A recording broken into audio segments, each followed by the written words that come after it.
그래서 이제 우리나라는 천지인 3을 줘야죠. 3을 1,3dob니다. 1에서 모든 우주 만물이 나왔고 1의 다른 모습이 하늘과 땅과 인간인데 그것의 대표적인 문양이 삼태위입니다. 이렇게 9개 나라를 전부 통일을 해서 신라가 통일국가를 이루겠다는 염원을 담은 탑이 황룡사 중목탑이 할 수가 있겠습니다. 일본에도 그런 문화가 넘어가고, 왜냐하면 일본의 뿌리는 백제죠. 백제.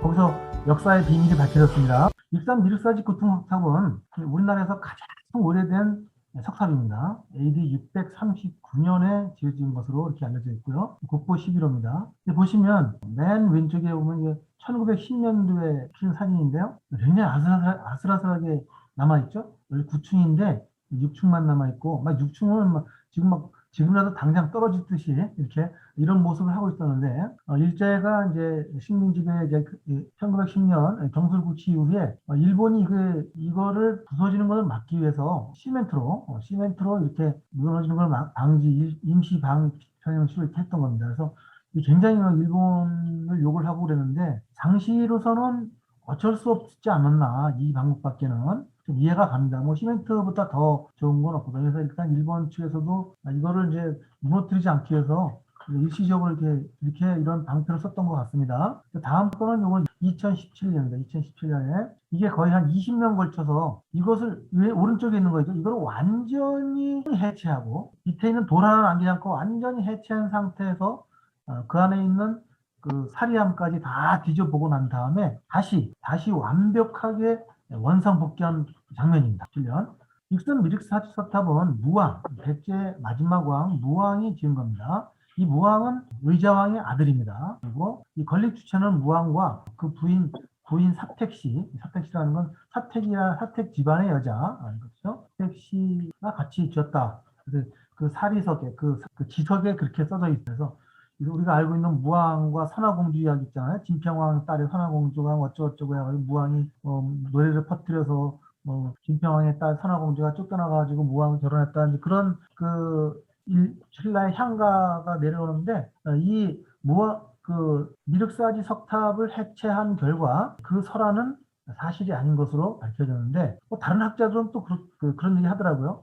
그 선화공주는 후첩이고 부인 사택시는 정실이고 선화공주는 후첩이 아니냐, 그렇게 얘기하는 사람도 있기는 있습니다. 예. 그리고 가람배치는 삼탑 삼금당이고, 이것이 이제 익산 미륵사지입니다. 굉장히 넓습니다. 제가 가보니까 이쪽이 한 300m 정도, 300개고, 저기 위에서부터 밑에까지가 이게 한 600m 내지 700m 되는 겁니다. 그 무왕 시기에는 굉장히 백제가 어려운 시기였습니다. 예, 그 성왕이 그 관산성에서 전사하고 그 신라의 압박과 고구려의 압박이 서로 이어지면서 백제가 굉장히 위험한 시기에 왜 이런 미륵사지를 크게 이렇게 미륵사를 만들었는가? 그것을 한마디로 말씀드리면 불교의 그 법력을 이용해서 백제가 다시 한번 일어나려고는 그런 노력의 어떤 그 결과가 아닌가, 그렇게 보여집니다. 이 뒤에 있는 산은 봉황산인가? 제가 얘기했는데 굉장히 봉황산인 같은 그래요. 그래서 여기는 부여가 아닙니다.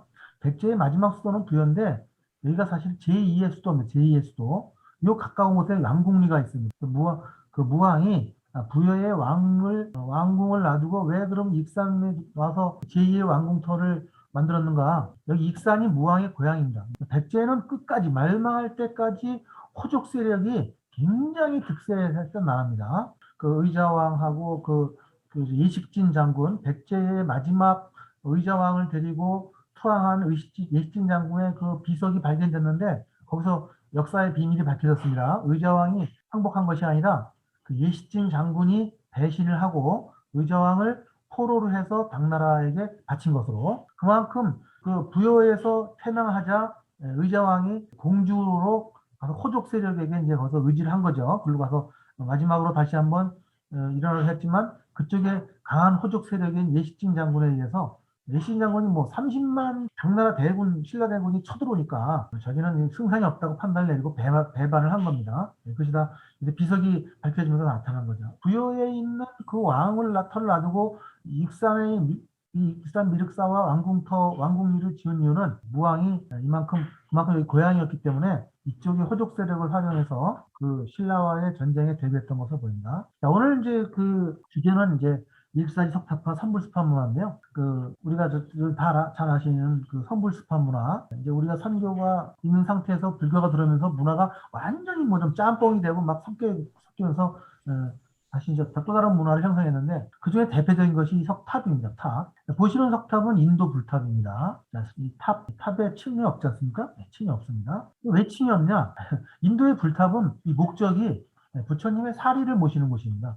탑에 의미를 두질 않아요. 그래서 이것이 나중에 우리나라에 들어와서 탑을 형성하게 된 거죠.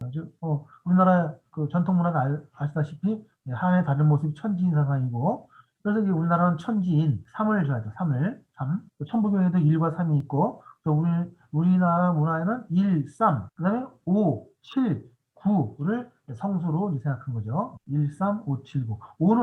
5는 음양오행의 오행이 아니고 3원 오행의 오행. 3원. 기와수토, 천부. 5층 석탑도 있고, 그 다음에 7층은 거의 없습니다. 3의 배수 9층. 그래서 고려나 백제 신라에는 3층과 9층 석탑이 제일 많습니다. 이거는 뭐 다 아시는 거니까. 그래서 이렇게 369의 수리 문화가 우리나라에는 굉장히 많이 발달했다. 3자가 많이 들어가고 9자도 많이 들어가고 구사일생, 구중궁궐, 구궁팔궤도, 구자, 가보. 만약에 세속적인 문화에서도 이제 화투 뜰 때 구자를 과보 그러지 않습니까? 그래서 3자와 9자를 가장 좋아하는 숫자 또는 성수로 생각했다는 것을 우리가 알 수가 있겠습니다. 그것이 탑에게도 그대로 그들이 불탑에도 반영이 된 겁니다. 그래서 지금 거기 가보시면 익산 미륵사탑은 탑이 3개가 있었습니다. 양쪽에 석탑이 2개, 9층짜리. 그 다음에 가운데 목탑이만 있었던 걸로 추정이 돼요. 목탑이 아주 높은 9층. 요거는 원래 9층 본래의 탑을 복원한 겁니다. 탑을. 아무것도 없었는데 석탑의 익산 미륵사지의 9층 석탑을 추측을 해서, 근데 아마 거의 한 90% 이상은 이와 비슷한 모습이었을 겁니다. 보실까요? 1, 2, 3, 4, 5, 6, 7, 8, 9. 정확하게 중석탑. 네.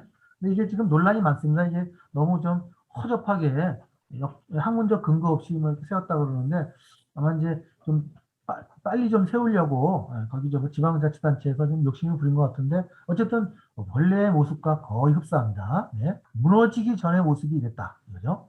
네, 이것이 이제 원래 익산 미륵사지 석탑의 모습이었습니다. 익산 미륵사. 자, 보시면 앞에 금당에 하나 안 보이죠? 저쪽에 하나 둘 셋. 그다음에 탑이 하나 둘 셋. 그래서 이 3금당 3탑 형식은 굉장히 보기 드문 탑입니다. 가장 그 대표적인 형태는 1금당 1탑, 1금당 1탑인데, 이게 왜 3금당 3탑인가? 그만큼 무왕이 백제의 부흥을 위한 아주 그 익산 미륵사지의 그 호국불교의 의지를 나타낸다고 볼 수가 있죠. 그래서 이 군은 완성수입니다. 군은 이게 가장 대표적인 게 신라의 황룡사 구층목탑. 그 당시에 이 황룡사 구층목탑은 선덕여왕 때 지은 건데요. 무왕 시기하고 가장 비슷한 시기입니다. 겹치는 시기. 근데 그 익산 미륵사지 충속탑이 먼저 세워졌고, 그래서 저는 거의 비슷한 시기인데 다들 모르겠습니다. 이것이 이제 그 당시에 그 경주의 황룡사 구층목탑을 거의 모형대로 복원한 겁니다. 중문단지인가 거기 있다는데 9층이죠. 황룡사 구층석탑 뒤에 보면 이게 이렇게 그 지석이 이렇게 남아 있는데, 이거를 추측해서 다시 모형 지금 이 컴퓨터로 이제 이렇게 다시 보강한 결과 높이가 황룡사 구층목탑, 신라의 황룡사 구층목탑은 높이가 약 80m 이상 됐다. 그래서 경주시의 그 어느 곳에서도 황룡사 구층목탑을 바라볼 수 있었다고 합니다. 근데 안타깝게 이것이 원나라 몽골 침략 때 불타 없어졌습니다. 참 안타깝습니다. 예. 신라 황룡사 구층목탑의 모습입니다. 645년에 지어졌습니다. 아까 익산 미륵사지의 석탑은 639년이라고 했죠? 차이가 6년밖에 안 되는데, 아마 이 선덕여왕이 익산 미륵사 9층 석탑 지는 것을 보고 아마 이 황룡사 9층 목탑을 지었지 않았나. 추정할 수 있는 게, 신라는 이 탑을 짓기 위해서 백제의 아비지를 초청했다고 되어 있거든요. 그러니까 아마 그 당시 백제와 신라는 국경선을 이렇게 대하고 있었기 때문에 돌아가는 스파이가 다 왔다 갔다 했을 거고, 아마 이게 야, 백제 세대는 뭐하냐? 구층 목탑을 어마어마한 걸 짓다. 야, 우리도 짓자. 막 이럴 가능성이 굉장히 큽니다. 그래서 이 군은 우리가 알다시피 상원천지인이고 군은 완성수입니다. 완성 또는 성공, 통일 이런 것인데 백제의 익산미륵사에 있었던 구충은 백제가 신라와 고구려를 통일하는 그런 원문을 담은 거고 황룡사 구충 목탑은 선덕왕이 백제와 고구려를 통일해서 신라가 통일을 완성하는 것을 꿈꾸는 거 그것의 상징으로 염원이 담긴 탑이라고 볼 수가 있겠습니다. 그래서 여러 기록에 의하면 이 황룡사 구충 목탑은 1층은 일본, 2층은 당나라, 3층은 5월, 4층은 제주, 탐나. 그때 아마 우리 탐나국이라고 배웠죠? 제주도는 탐나국이라는 별도의 나라가 있었던 것을 우리가 알 수가 있겠습니다. 5층 백제, 6층 말갈, 7층 거란, 8층 어진, 9층은 예매 고구려. 그래서 이렇게 9개 나라를 전부 통일을 해서 신라가 통일 국가를 이루겠다는 염원을 담은 탑이 황룡사 구충 목탑이 할 수가 있겠습니다. 645년에 지어졌죠. 이것이 보건소입니다. 보시다시피 경주에서 가장 높았던 건물이었죠. 그 당시 신라의 통일의 의지를 엿볼 수가 있는 거죠. 아니나 달라요. 645년 이 탑을 짓고 나서 20여 년도 안 돼서 고구려와 백제를 물리치고 신라가 통일하게 됩니다. 이거와 비슷한 아까 말씀드렸듯이 비슷하게 이거를 복원한 것이 중도 타워라고 하는데요. 저는 가보지 못했는데 멀리서 찍은 사진을 보면 아마 그 당시에 황룡사 구축 목탑이 막 이런 모양이었지 않았을까 그렇게 추측이 됩니다. 지금 봐도 굉장히 아주 장대한 건물이죠. 선덕왕입니다. 신라 27대 국왕 선덕왕 마지막 성골의 신분으로 왕이 된 분입니다. 바로 이 이후에 이제 성골이 없어지니까 진골 중에서 뽑힌 사람이 김춘추, 신라를 통일하는 데 기여했던 김춘추가 첫 번째 진골 출신으로 신라의 왕이 됩니다. 한국유사에는 칠처 가람지어라는 게 있습니다. 한국유사에 보면 신라는 불교가 들어오기 전에 이미 절을 가람이라고 하는데 가람지인데 7구에 아주 명당 자리에 절이 있었다. 이것은 신라의 절이 불교의 절이 아니라 여기서 말하는 절은 선도 수련을 하던 곳입니다. 그 중에 용궁 남쪽에 황룡사가 있었다라고 그러는데 이 황룡사가 없어지면서 나중에 오랜 시절에 없어지면서 나중에 다시 선덕여왕이 삼국유사의 칠처 가람지어의 그것을 알고 그 중에 가장 명당 중에 하나인 황룡사, 용궁 남쪽 황룡사 지터에 황룡사를 진 것으로 그렇게 보입니다. 백제 우왕은 왜 그렇게 했는가? 554년에 관산성에서 226대 성왕이 전사했습니다. 이 당시에. 이게 가장 백제의 치명적인 신라에 대한 패배인데요. 약 2만 5천 명이 죽임을 당했다고요. 이때부터 물론 475년 이 한강 지역에서 그 계로왕이 장수왕에게 붙잡혀서 참수당한 475년인데 그 이후에 이제 이 부여로 내려오잖아요. 그때 이미 백제가 한풀 꺾였는데 여러분 잘 아시는 무령왕 시기에 500년 정도 시기에 다시 중흥을 깨하면서 막 저기 중국 쪽에도 담노라 그래서 해외에 그 식민지도 막 이렇게 영토도 넓히고 했지만은 이 22대 성왕이 전사하고 2만 5천 명이 죽고 관산성에서 패배하고 결국은 이제 신라가 당나라와 손을 잡으면서 고구려와 신라의 연합 그걸 고구려로부터도 조임을 받고 신라로부터도 조임을 받고 신라와 손을 잡은 당나라로부터도 조임을 받는 바람에 백제가 역사의 속으로 사라져가는 그런 것을 우리가 알 수가 있겠습니다. 무왕은 600년부터 641년까지 재위했다고 합니다. 고향이 익산이고 다 말씀드렸듯이 백제의 중흥을 위해서 신라와 고구려가 굉장히 잦은 전쟁을 했던 것으로 알려지고 있습니다. 그래서 이름이 무왕입니다. 문무할 때. 그 당시에 왕은 돌아가신 다음에 왕의 이름을 짓는데 아마 싸움을 굉장히 많이 좋아했고 그렇기 때문에 무왕이라는 이름이 붙은 것으로 보입니다. 이게 왕궁입니다. 익산 미륵사지는 이쪽쯤에 있고요. 그래서 여기가 아까 말씀드렸듯이 왕궁터 부여에서 완전히 수도를 옮긴 것이 아니라 부여는 그대로 놔두고 제2의 별도 수도로 이렇게 우왕이 여기다가 이렇게 왕궁터를 조성을 한 흔적입니다. 그래서 이것이 이제 우리나라의 역사에는 잘 안 나오는데 일본의 관음세음 응엄기라는 책에 백제 무왕이 익산으로 천도했다는 기록이 이렇게 나와 있습니다. 그래서 백제 무왕께서 지모밀지로 천도하시어 새로이 정사를 경영하셨다. 천도했다라고 그러잖아요. 그래서 완전히 천도한 건 아닌 것으로 보입니다. 그죠? 왜냐하면 의자왕이 부여해서 거기서 패배했으니까.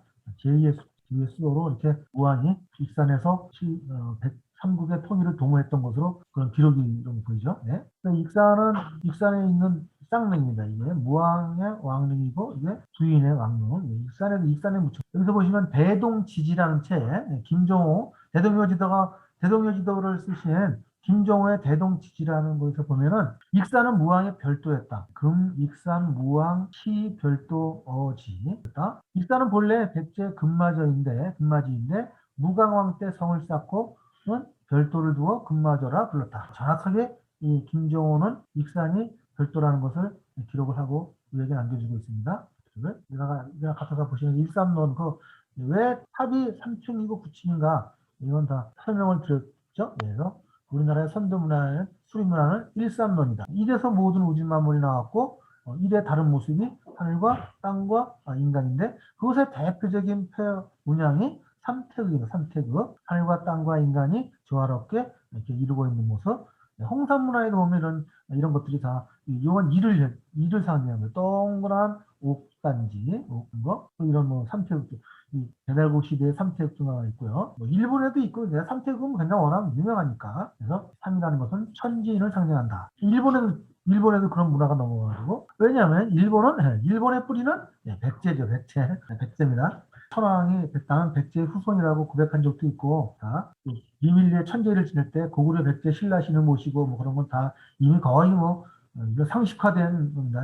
역사 공부를 안 하신 일반인들은 잘 모르겠지만 조금 더 선도 공부를 하신 분들은 기본적인 상식입니다. 일본에 남아있는 이런 수막세나 기와에 나와있는 삼태극. 당연하죠. 백제의 세력이 넘어가서 세운 나라가 지금 일본이니까 백제의 문화를 그대로 가져가서 일본의 문화로 이렇게 정착시킨 거죠. 이런 것들이 다 이렇게 보면 그런 것을 엿볼 수가 있는 거죠. 기와수토 천부경에서 왜 5층이냐? 5층도 많아요. 정림사지 5층탑. 가장 유명한 것 중에 하나 백제 정림사지 5층 석탑. 왜 5층을 지었는가? 5층은 음양오행 목화토금수의 그 5가 아니고 그거는 선도문화에서 뿌리 딱 떨어져 나간 거고 여기서 말하는 우리 탑의 5층의 의미는 기화수토 천부를 합니다. 기화수토. 이 천부, 기화수토 양 사왕의 기와수토고 가운데 천부. 그래서 오기를 형상화한 것이 5층 석탑이다. 이렇게 볼 수가 있겠습니다. 908개도 마찬가지고 3의 배수인 구를 굉장한 성수로 생각한 거죠. 그다음에 결국 구는 완성수로 생각합니다. 완성수. 또 완성수지만 구도 완성수다. 반대로 8은 뭐냐? 4의 배수 8은 중국이 가장 좋아하는 숫자인데 2008년 8월 8일 오후 8시에 베이징 하계올림픽이 개막식을 열었습니다. 중국은 8자를 좋아하는데 8의 상징은 보이는 현상의 땅을 상징합니다. 땅을 사방팔방. 그러나 우리 조상들은 8도 중요하지만 땅을 움직이게 하는 원리, 누가 태양을 돌고 이런 달이 지구를 돌고 그런 보이지 않는 원리를 구로 생각했던 거죠. 그래서 구자를 8보다 훨씬 더 중요하게 생각했던 겁니다. 그래서 중국은 팔자를 좋아하니까 땅 뺏기를 엄청 좋아하는 자식들이 다니면서 그냥 티베트 땅 빼앗기 하고 말이죠. 왜냐하면 그 원래 문화 자체가 팔은 땅을 상징하는데 이 팔을 좋아하니까 땅을 좋아하고 이것이 대표적인 이게 두 개도 다를 보여주는 것이 팔각정입니다. 팔각정. 우리 조상들은 정자를 지을 때 반드시 팔각정을 짓습니다. 칠각정, 육각정 짓는 게 아니고 왜냐하면 이 팔각정은 보이는 현상을 상징하고 가운데 기둥 또는 이 팔을 이루게 하는 이거 가운데 이것을 구라 그러는데 이것이 우리나라의 팔각정을 볼 때 구를 봐야지 팔만 보면 안 되죠. 이것이 이제 우리나라의 대표적인 문화라고 볼 수가 있습니다. 원리, 근원, 조금 좀 세속적으로 하면 완성, 통일 이런 거를 상징한다고 볼 수가 있겠습니다. 동이족의 용 9마리도 마찬가지고 동이족이 우리나라 한민족이잖아요. 용을 만들 때 9마리 만들고 천단공원에도 이게 그래서 이런 문화가 중국으로도 넘어가고 일본으로 넘어가고 수리 문화가 제가 천단공원에 한 2번 가봤는데 다 3자로 이루어져 있어요. 계단도 3개, 지붕도 3개, 문도 이거 장식못인데 9개요. 9개 우리 공족의 수리 문화가 넘어간 거다. 이건 이제 천심석이고요. 마지막으로 천단공원에서 천황 황제가 하늘에 메시지를 받을 때 여기 올라가서 메시지를 받는다고 하는데 이 둘레가 9개입니다. 돌이. 수리문화를 철학으로 해서 바탕 철학으로 해서 만들어진 공원이 천단공원이다. 이것은 신라 가문사지 3층 석탑입니다. 지금 그대로 남아있고요. 참고로 탑을 지을 때는 이 기단은 치질 않습니다. 기단 빼고 1층, 2층, 3층. 그럼 왜 3층으로 졌냐? 결국은 천지인이에요. 천지인. 이런 모습은 그 어느 나라에도 잘 볼 수 없는 아주 독특한 선불 습합 문화의 대표적인 사례라고 볼 수가 있겠습니다. 불구사의 3층 석탑. 기단을 빼는 겁니다. 이거 다 치는 게 아닙니다. 이거 빼고 1층, 2층, 3층. 3층이죠. 고려시대 월정사 9층 석탑입니다. 기단 빼고 1, 2, 3, 4, 5, 6, 7, 8, 9. 맞습니다. 이거는 완성, 통일. 고려시대에 오게 되면 이제 9층 석탑. 조선시대에도 탑이 보이는데, 조선시대는 거의 망가집니다. 여러분, 조선시대의 가장 대표적인 탑이 뭔지 아십니까? 탑골공원에 있는 원각사지, 그게 몇 층 석탑인지 아세요? 13층 석탑이에요. 5층, 9층 그런 게 사라져버리고 갑자기 13층 석탑이 나타나는지 모르겠어요. 그러니까 조선시대 와서는 완전히 국학이나 선도 문화가 사라지는 그런 것을 볼 수가 있겠습니다. 고려시대 서정리가 어딘지 모르겠는데 이게 강원도에 있는 것 같아요. 9층 석탑. 기단 빼고 하나, 둘, 셋, 넷, 다섯, 여섯, 일곱, 여덟, 아홉. 네, 층이죠. 그 유명한 백제 부여의 정림사지 5층 석탑입니다. 네, 보시면 기단 빼고 1층, 2층, 3층, 4층, 정확하게 5층입니다. 선불습합의 전형적인 형태입니다. 그럼 다시 한번 보여드리겠습니다. 불교의 탑 보십시오. 전혀 층이 없죠? 네, 그냥 밋밋하게. 여기 이제 부처님의 사리를 모시는 그런 기능밖에 하질 않습니다. 이건 탑이 전혀 보이지 않아요. 인도의 불탑 보였어. 또 제가 네이버에 찾아봤는데 탑의 그 층의 의미가 전혀 없어요. 그런 것을 볼 수가 없습니다. 우리나라만의 층은 독특한 5층, 9층은 선불습합 문화다. 라는 것을 다시 한번 확인할 수가 있겠습니다. 자, 중국 볼까요? 자, 기단 빼고 1, 2, 3, 4, 5, 6층입니다. 6층. 이게 아마 4, 6, 8 아마 그거에 영향을 받은 것 같기도 하고, 그런데 꼭 그렇지만도 않아요. 중국 불탑 한번 보실까요? 이 중국 불탑입니다. 이건 3층도 아니고 4층도 아니고 층이 뭐합니다. 이걸 층이라고 볼 수가 있는지 뭐 층이라는 동안 1, 2, 3, 4 이게 층이라고 볼 수가 없죠. 1, 2, 3, 4인지 5인지 3층인지 이거 왜 이렇게 지는가 애매모호하게 층에 대한 어떤 그 정의나 층에 대한 의미를 부여하지 않았기 때문에 이렇게 탑을 애매모호하게 졌다고 봅니다. 그러나 반면에 일본은 정확하게 백제 문화를 받아들여가지고 정확하게 남아있습니다. 네. 기단 빼고 1, 2, 3, 4, 5층 정확하게 5층의 모양을 하고 있죠. 이런 것들의 백제에서 나중에 제가 좀 시간이 되면 이거 한번 발표를 해드리겠는데 김명식님이 석사 논문까지 쓴 겁니다. 백제는 그 수리 문화, 천진의 문화가 아주 깊이 뿌리 박혔다는 것을 가장 잘 보여주는 것이 백제 금동 대향로인데 국보 287호. 네. 여기는 지고 가운데는 인이고 이런 새는 봉황은 하늘을 상징하는 겁니다. 상징을. 이건 이제 오늘 이것이 주제가 아니니까 이건 1993년 12월 12일 날 또랑에서 발견됐어요. 비가 많이 와서 무너지면서 발견됐는데 아주 대단한 유물이었죠. 이것은 천지인의 상징입니다. 하늘, 땅, 인간. 이것은 천상으로 나타나는 것은 여기는 삼신산에 이 선인들이 수행을 하고 있는 것들. 그래서 사람을 상징하고 이건 땅을 상징하고 이건 하늘을 상징하고 각 나라 탑 다시 한번 보겠습니다. 중국 하나, 둘, 셋, 넷, 다섯, 여섯, 일곱. 1이에요. 7층. 별 의미가 없어요. 7층으로 졌다가 6층으로 졌다가 4층으로 졌다가 탑의 의미를 부여하지 않은 거죠. 그러나 우리나라 탑은 정확하게 기단 빼고 1, 2, 3층. 일본의 호우리사 5층 기단 빼고 1, 2, 3, 4, 5. 전형적인 선불집합 문화라고 할 수가 있겠습니다. 이것은 저녁 해가 지는 날, 어스름한 지는 날, 지금 한 20여 년에 걸쳐서 익산 밀립사지를 복원하고 나서의 모습입니다. 이건 동탑이고, 이건 서탑입니다. 이 가운데에 높은 이 석탑이 또 하나 있었던 것으로 추정이 됩니다. 백제무왕의 그 백제 부흥의 꿈이 서려있는 익산 밀립사지 석탑. 내가 한 2번 가봤는데요. 좀 가슴이 아련한 그런 것을 느낄 수 있겠더라고요. 그리고 이제 백제 무왕의 그런 서원에도 불구하고 635년, 39년이 었으니까 이후에 약 한 30년, 30년도 되지 지나지 않아서 백제는 신라에게 망해서 비참하게 망해서 역사의 속으로 사라지는 나라가 됐대. 오늘 한 밀크까지 구충석탑과 선불집합 문화 이것으로 발표를 마치도록 하겠습니다. 네, 감사합니다.